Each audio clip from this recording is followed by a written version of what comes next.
Ceux qui ont les preuves qu'il y a eu des fraudes, doivent saisir le moment venu les instances compétentes à connaître du contentieux électoral. Je pense que le résultat qui est en train d'être vu pour le parti Unir est dû au fruit d'un travail d'une occupation du terrain, et certainement que les populations ont été charmées par les actions qui ont été faites depuis longtemps. Pascal Bojona survit. C'est d'abord une torture morale que de prendre son temps et surtout son courage à deux mains, pour ne pas tomber en syncope de colère, pour écouter de telles balivernes qui ne peuvent que provenir d'un personnage faisant partie du clan de Togolais, ayant juré la perte de leur pays, pour la jouissance d'un pouvoir assis sur le sang de leurs compatriotes. Pour les Togolais qui ne le savent plus, Pascal Bojona est ce ministre de l'administration territoriale de Fort Gnassingbé arrêté en septembre 2012 dans une sombre affaire d'escroquerie.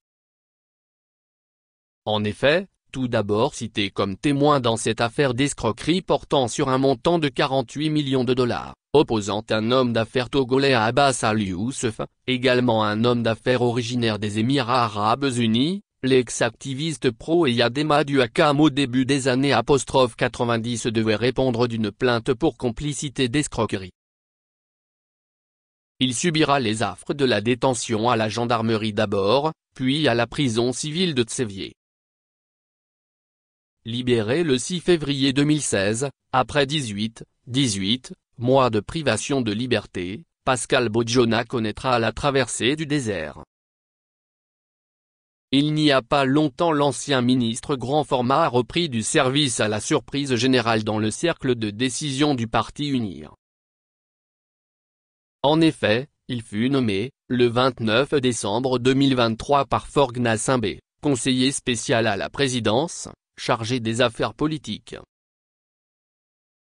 Écarté et humilié par Fort Gnassingbé qu'il avait sans doute soupçonné d'avoir des ambitions politiques qui menaceraient son pouvoir, certains de l'opposition lui ayant fait, en vain, des clins d'œil, Pascal Bojona aura compris et appris la leçon. Au Togo c'est la loi de la jungle qui règne, c'est la raison du plus fort qui procure le pouvoir politique.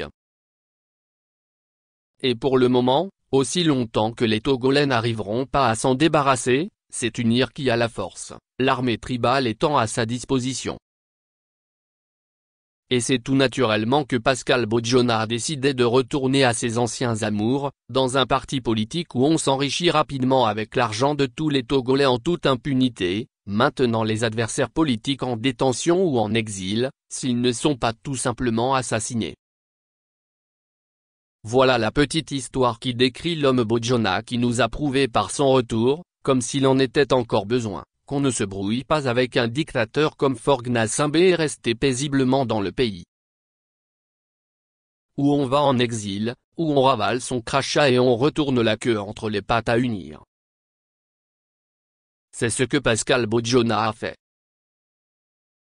Et pour regagner la confiance du maître des lieux, pour se racheter, il faut montrer du zèle, quitte à débiter des sornettes auxquelles lui-même ne croit pas. Monsieur Bojona demande à l'opposition, qui dénonce déjà de nombreux bourrages d'urnes à travers tout le pays, le jour des fameuses élections législatives et régionales, de saisir les instances compétentes en la matière, le moment venu, si elle avait vraiment des preuves qu'il y a eu fraude. Grâce aux réseaux sociaux, c'était pratiquement en direct que les Togolais ont suivi et ébahis les nombreuses fraudes constituées, entre autres, de bourrages d'urnes, opérés par les membres ou sympathisants du parti au pouvoir, Unir.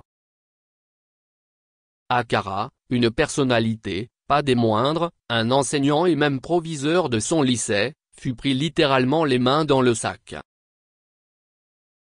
Ironie du sort, un autre proviseur qui a dénoncé sur une chaîne de télévision étrangère le délabrement de son établissement délaissé par les pouvoirs publics, fut déchargé de ses responsabilités par un arrêté ministériel, vendredi 3 mai 2024, alors qu'il n'avait fait qu'user de son droit à la liberté d'expression.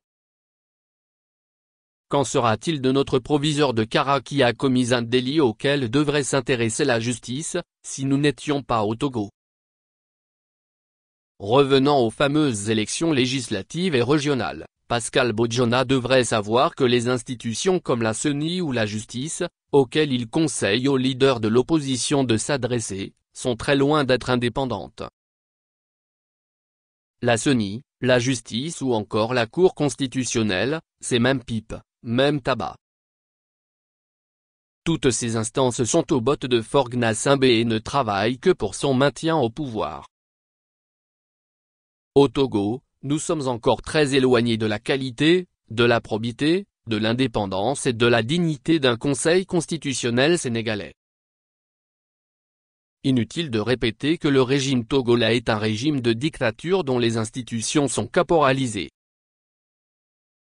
Surtout celles chargées des élections, quelles qu'elles soient, le sont encore plus et sont en permanence surveillées par le pouvoir autour de Faure Gnassingbé, comme du lait sur le feu, pour que l'opposition ne puisse jamais gagner. C'est de ces pressions tous azimuts, pour que le parti UNIR gagne coûte que coûte, malgré son impopularité, malgré son rejet par les populations, que des personnalités se ridiculisent pour tricher au vu et au su de tout le monde.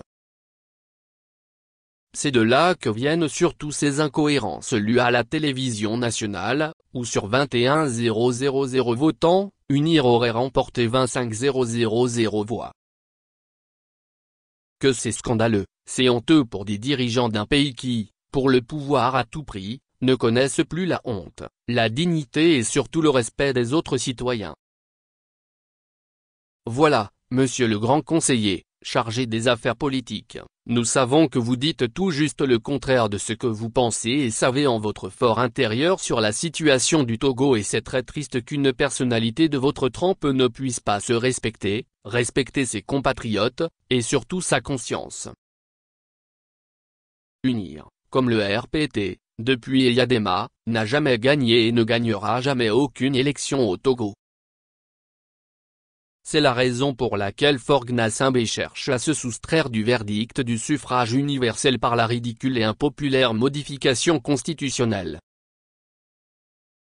M. Bodjona prétend également que si son parti UNIR a ces résultats, ce serait dû à une prétendue occupation du terrain, et que les populations auraient été impressionnées par des actions menées depuis longtemps. Tout d'abord les résultats dont il parle sont le fruit de fraudes massives, parce que justement UNIR ne peut pas gagner sans tricher. Quelles sont les actions qui auraient charmé les populations?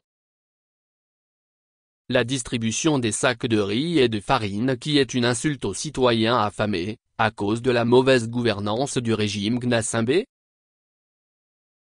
Les routes défoncées et impraticables, les infrastructures délabrées un peu partout dans le pays? Nous avons mené des enquêtes à Lomé et dans certains secteurs du Togo et il nous est revenu que de nombreuses listes furent dressées dans des quartiers, et on promettait aux inscrits sur les listes des sommes d'argent, s'ils pouvaient prouver qu'ils ont voté pour UNIR. Un parti politique qui a à sa disposition tous les moyens de l'État, et qui se dit populaire, capable de charmer les électeurs par des actions sur le terrain, a-t-il besoin d'acheter le vote des citoyens par de l'argent? Ça s'appelle achat de conscience, et si on a de l'honneur on ne s'en réjouit pas. Les responsables, membres et sympathisants d'UNIR sont les premiers à savoir que le régime dont ils se réclament, est contesté et vomi depuis plusieurs décennies par les populations togolaises, du nord au sud, de l'est à l'ouest, et ce par toutes les ethnies confondues. Ce qui se passe au Togo de la part du régime au pouvoir est vraiment méchant et criminel.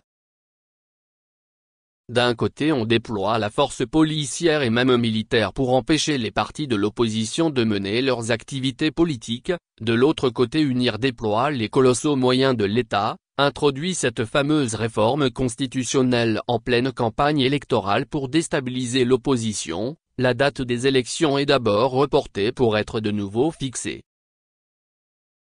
Le scrutin est organisé avec des fraudes éhontées, comme les bourrages d'urnes, retransmis presque en direct sur les réseaux sociaux, l'achat des consciences, l'intimidation par les représentants d'UNIR des délégués de l'opposition dans les bureaux de vote. Et ce sera. Aujourd'hui les responsables du parti UNIR, proches de Faure Gnassingbé, comme Pascal Bodjona, se vantent d'être le parti majoritaire au Togo. Peuvent-ils vraiment se regarder dans le miroir et faire de telles déclarations? Un régime contesté depuis Eyadema Gnassingbé, depuis le début des années 1990, un régime qu'il est encore plus sous Faure Gnassingbé, vomi par le peuple, peut-il, comme par miracle, redevenir le parti majoritaire? C'est honteux et indigne de célébrer une hypothétique victoire qui n'est que le résultat des bourrages d'urnes, de l'achat massif des consciences et des fraudes de toutes sortes à travers tout le pays. Les résultats issus de cette mascarade d'élection en notre possession n'indiquent ni plus ni moins qu'une chose, l'inexistence d'une opposition au Togo.